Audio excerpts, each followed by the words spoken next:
Hola compañeros, buenos días. Bueno, ya les va a estar llegando este videito, seguramente es para la parte de la dictadura militar, para que tengamos en cuenta un par de cosas. Me parece importante que sepamos que la dictadura militar no fue algo que vino de golpe, sino que durante mucho tiempo se estuvo preparando. A la salida de la Segunda Guerra Mundial se cambiaron las condiciones geopolíticas y se empezó a instrumentar lo que fue la doctrina de la seguridad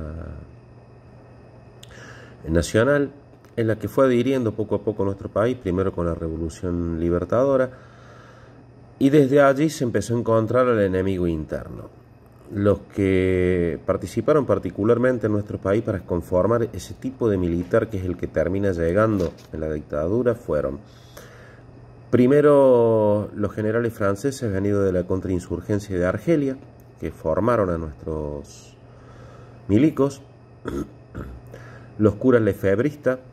que tuvieron una participación muy dura con esto de que son los guardianes de la iglesia,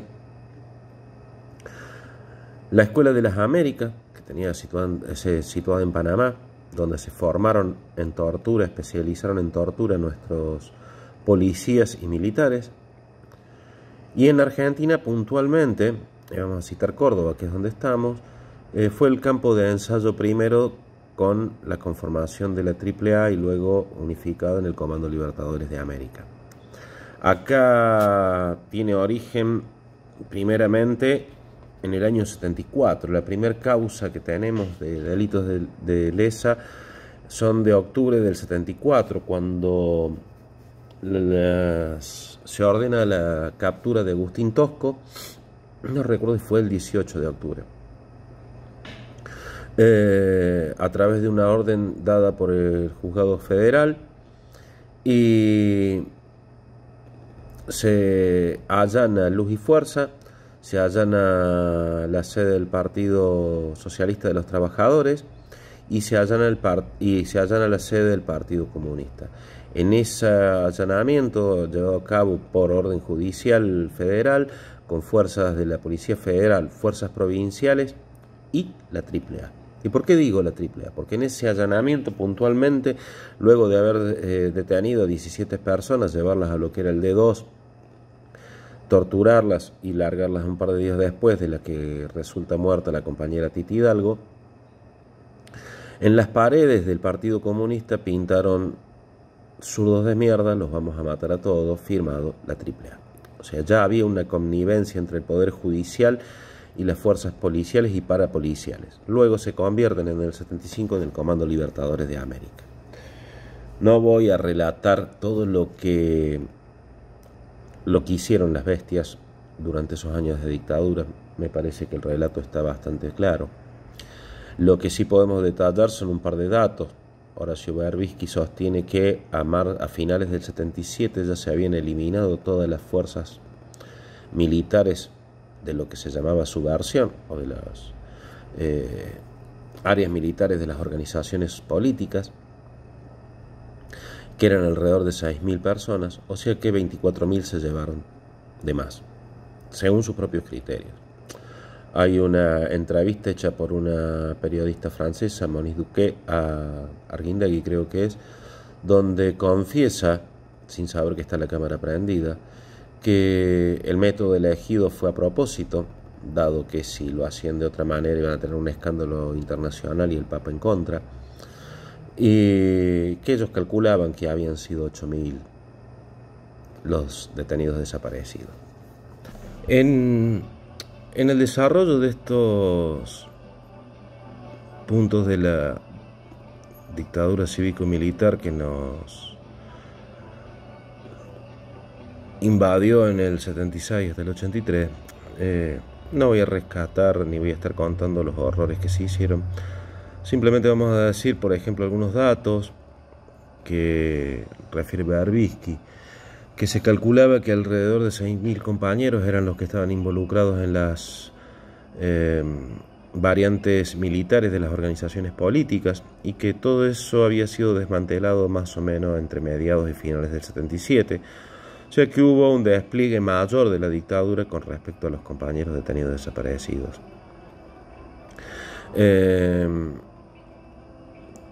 Arguindegui, en una entrevista que le hace Monique Duquet, una periodista francesa, sin saber que tiene la cámara encendida, no sé si lo dije en el video anterior, pero si no lo repito,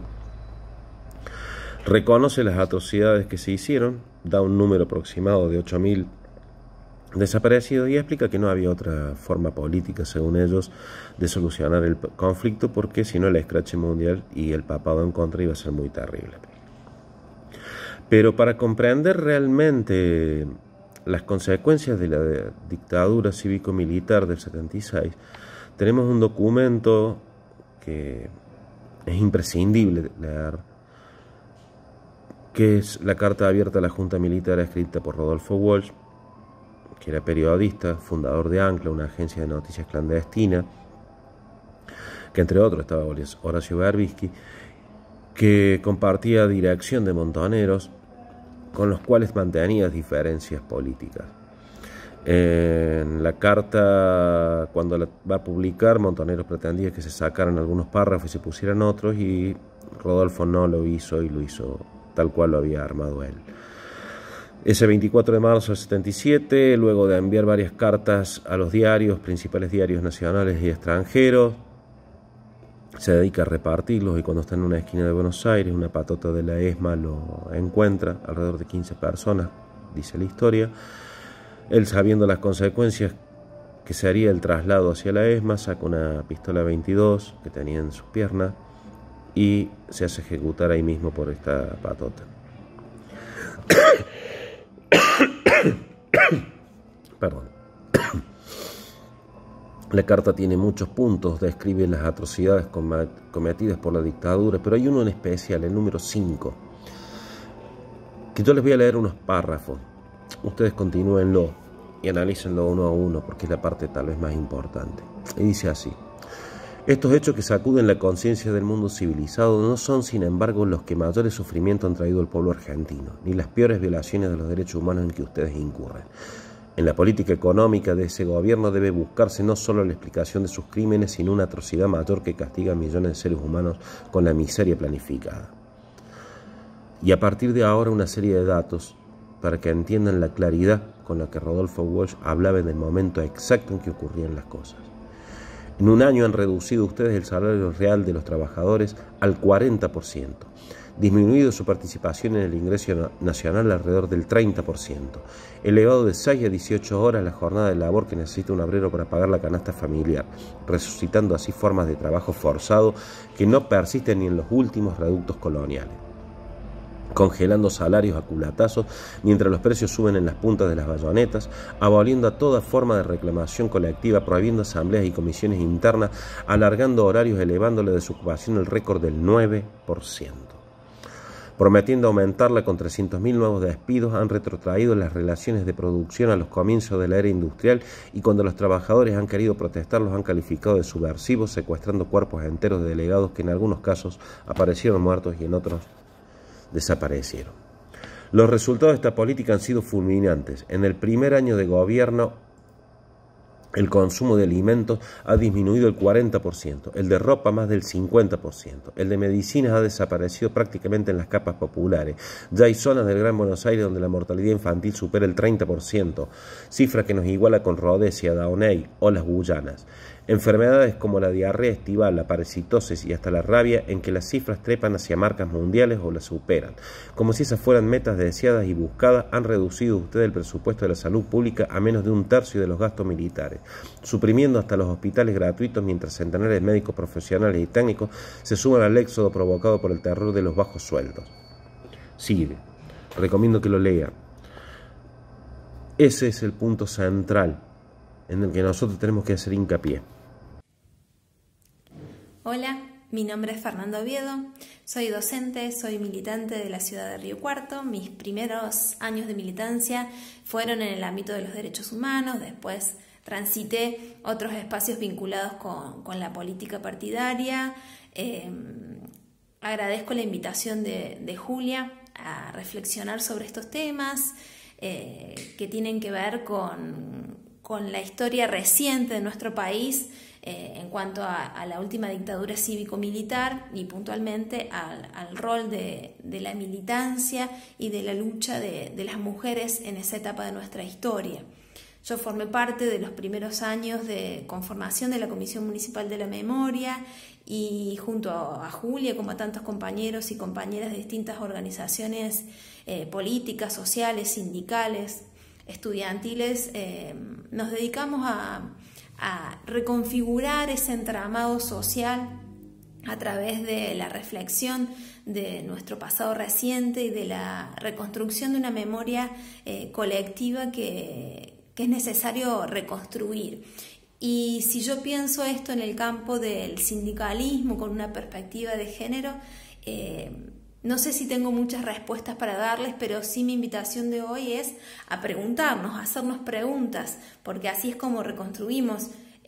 la memoria colectiva, ¿no? En esos relatos que quizás yacen en la oralidad y en el ámbito individual de cada uno y de cada una, pero cuando nos animamos a preguntarnos colectivamente, también nos animamos a vernos de otro modo, a reconstruirnos colectivamente. Si hablamos de sindicalismo en la década de los 70, hablamos de un momento de efervescencia, de participación, que no solo está vinculado con la última dictadura, sino que tendríamos que hacer un corte antes en donde capítulos como el del Cordobazo forman parte de puntos de inflexión en los que el sindicalismo tuvo un rol protagónico y que cambió el curso de la historia de nuestro país o de la lucha, de las historias de lucha. Pero, sin embargo,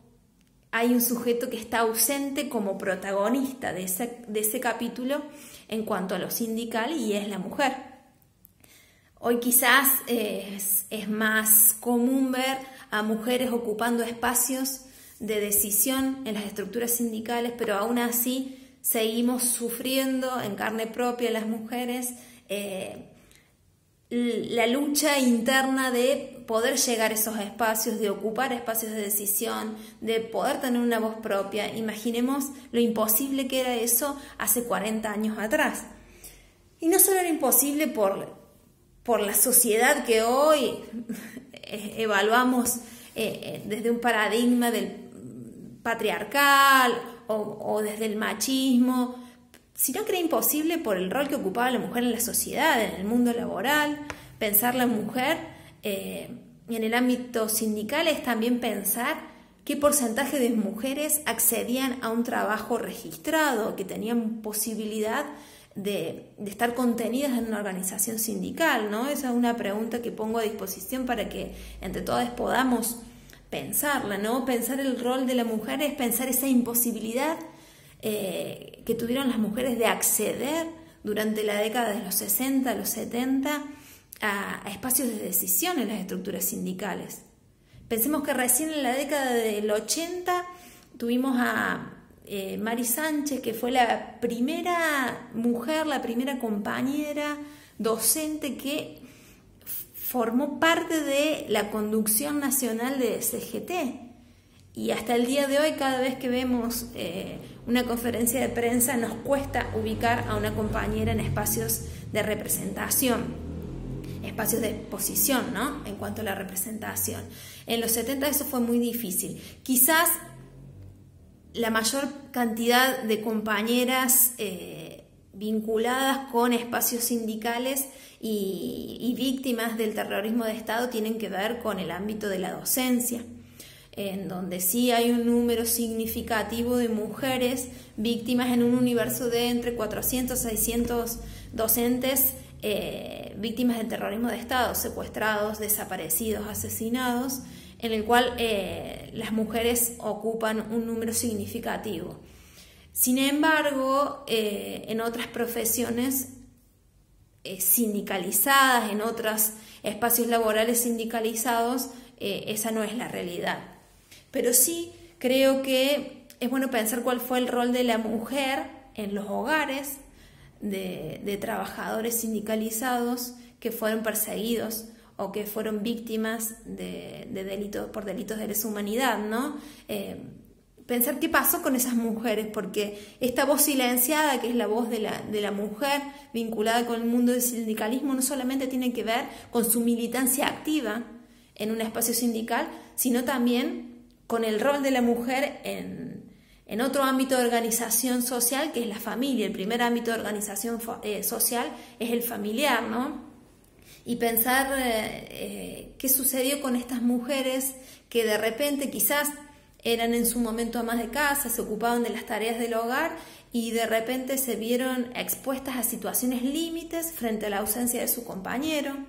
y el empobrecimiento de su entorno familiar por hacerse cargo de los hijos, no contar con un trabajo en su momento, la estigmatización social que significaba formar parte de una familia que tenía un detenido, un desaparecido, un subversivo, que era esa construcción social que anidaba como parte de los mecanismos de terror instaurados durante la dictadura. Entonces también invitar a que nos preguntemos respecto de el empobrecimiento de las mujeres en ese contexto, la estigmatización de las mujeres compañeras de sindicalistas desaparecidos o detenidos. Hay algunos espacios en los que las mujeres estuvieron silenciadas y sin embargo ocuparon un rol activo en la construcción social durante la última dictadura cívico-militar. Y esos espacios que están silenciados pueden ser recuperados a través de la reconstrucción de esas voces. Cuando nos atrevemos a mirarnos desde ese lugar es cuando empezamos a comprender esa lógica social que nos configuró y desde la cual nos reconstruimos. También una estrategia política de las organizaciones de esa época, pienso puntualmente en Montoneros, en PRT-ERP,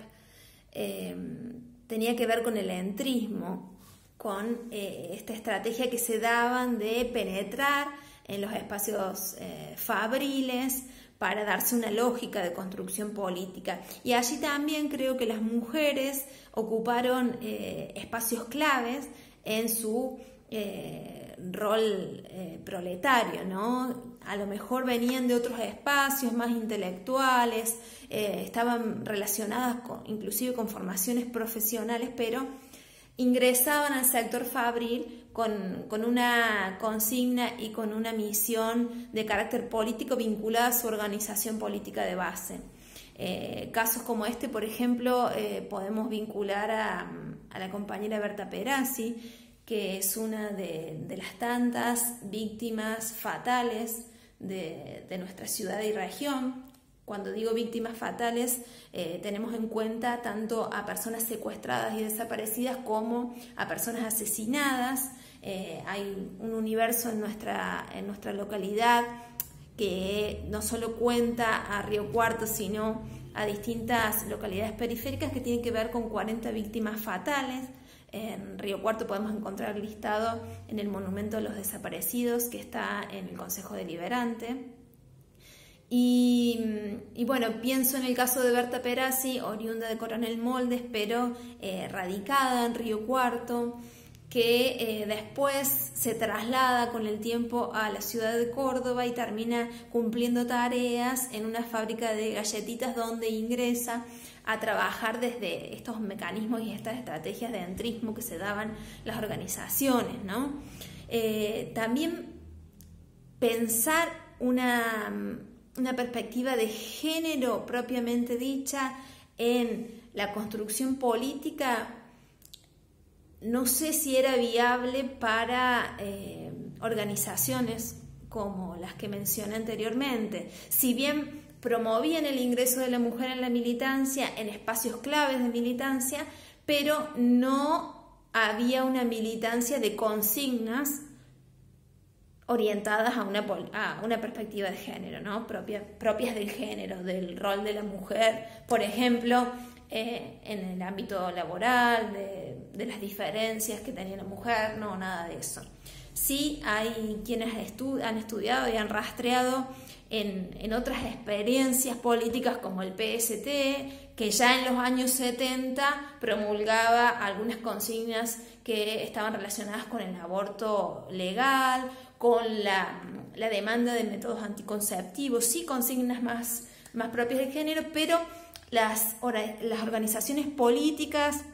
y armadas que durante los años 70 formaron parte de este entramado político y social, concebían a la mujer quizás como un actor más dentro de la lucha colectiva. Recuerdo también una muestra itinerante que trabajó durante muchos años la Secretaría de Derechos Humanos de Nación, que se llama Nosotras estábamos ahí, y compila imágenes de todo el siglo XX, de la lucha de la mujer a lo largo del siglo XX, y creo que refleja muy bien esa mirada que no está puesta en categorías que podríamos analizar hoy desde una formación de género, desde la perspectiva de construcción que estamos transitando colectivamente, sino que está puesta en la concepción que atravesó la mujer a lo largo del siglo XX, ¿no? Y es lo que dice el título, nosotras estábamos ahí. Y cuando ven imágenes, podemos ver imágenes en las cuales la mujer forma parte del colectivo, forma parte del entramado social, forma parte de un modo quizás que se visibiliza menos, pero sí en la imagen se rescata muy bien en esa muestra. Y recuerdo que cuando la trajimos a Río Cuarto, ahora hace 10 años aproximadamente, trabajamos fuertemente esa noción de la mujer como un sujeto estructurante de las luchas, porque articulaba dos ámbitos fundamentales, que era el ámbito de la vida familiar con el mundo exterior, ¿no? Esa mujer que también aprendió a construir sus fortalezas colectivamente, y quizás en la década de los 70 los ejemplos más paradigmáticos que tenemos de la reconstrucción de ese rol de la mujer desde del pasaje de lo doméstico quizás a la militancia y a la organización tiene que ver con organismos de derechos humanos que nacen a la luz del genocidio que se estaba perpetrando durante los 70, a la luz de la represión sistemática. Y son los dos organismos que hasta el día de hoy sostienen su lucha y son un referente mundial en materia de derechos humanos, que son madres y posteriormente abuelas, ¿no? Cuando pensamos en las madres, estas madres que comienzan a buscarse en el año 77, son muchas de ellas mujeres, amas de casa, que forman parte de lo que decía recién, ¿no? De estos hogares que en algunos casos han sido empobrecidos, que en otro caso tuvieron que cambiar su lógica interna para poder garantizar subsistencia. Y bueno, y en el caso de estas mujeres buscan a sus hijos que han sido desaparecidos. En un comienzo la consigna tiene que ver con la aparición con vida, y después con el correr del tiempo y al comprender que sus hijos no volverán con vida, ese reclamo se transforma en un reclamo por juicio y castigo a los responsables de la represión en nuestro país, ¿no? Pero tenemos un abanico muy heterogéneo de mujeres que formaron parte, por casos como por ejemplo el de Eve Bonafini, que ella misma cuenta que era una ama de casa que vivía en un termo, que no sabía lo que sucedía y que la pérdida de sus hijos la parió a ella como luchadora, o casos de quizás compañeras más politizadas o de hogares con otra formación, inclusive hasta una formación reaccionaria. La misma Estela de Carlotto cuenta que ella aplaudió el golpe del 55 y a través del secuestro de su hija se dio cuenta empezó a reconfigurar su modo de pensar, de pensarse, y se dio cuenta del error que había cometido, ¿no? Y bueno, todas estas mujeres encontraron en la lucha colectiva la fortaleza necesaria, primero para sostenerse más allá de la tragedia familiar que significó la pérdida de un ser querido en las condiciones en las que lo perdieron,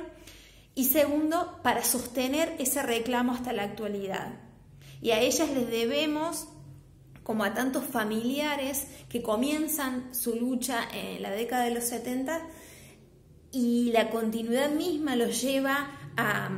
levantar cada vez más su voz, y les debemos que finalmente en la primera década de los años 2000 se transformaran en políticas de Estado esos reclamos que durante tantas décadas permanecieron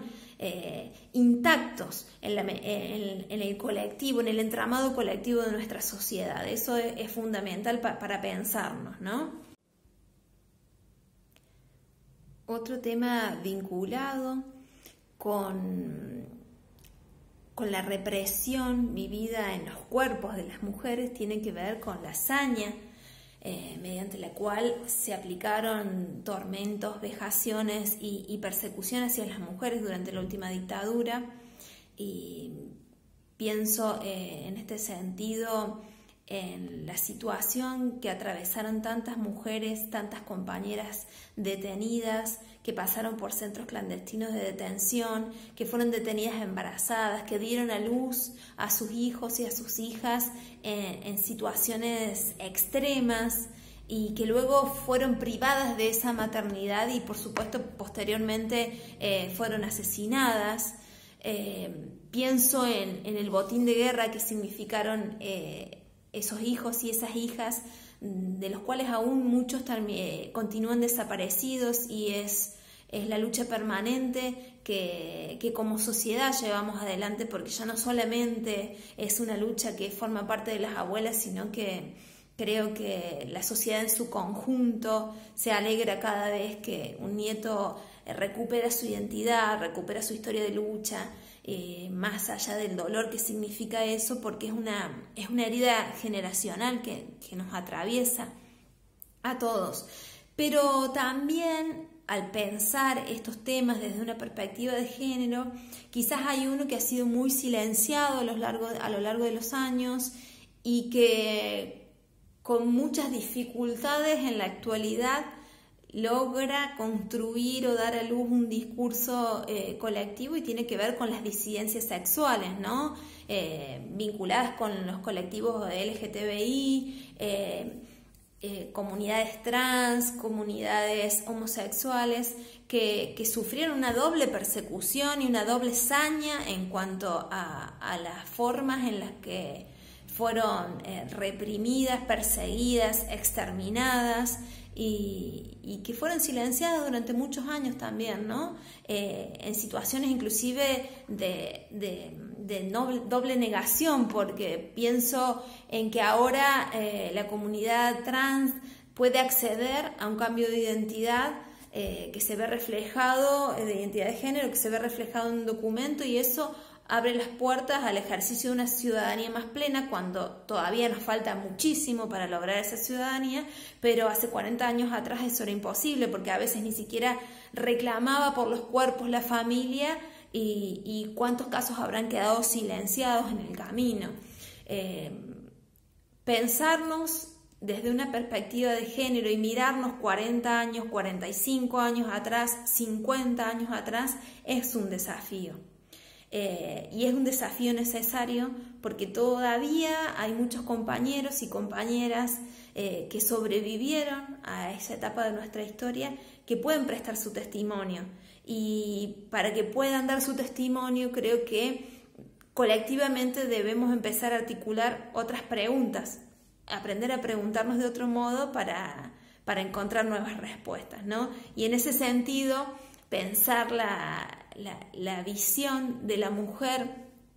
en un rol sindical, en el rol de las luchas políticas hace tantos años, creo que tiene que ver con el desafío de aprender a preguntarnos. Así que bueno, esa es la invitación. Les agradezco haber compartido estos minutos con ustedes. Gracias a Julia, a todos los compañeros, las compañeras, los compañeros de ATE, y les deseo que podamos transitar colectivamente con mucha solidaridad este contexto que nos toca vivir frente a la situación de la actual pandemia. Así que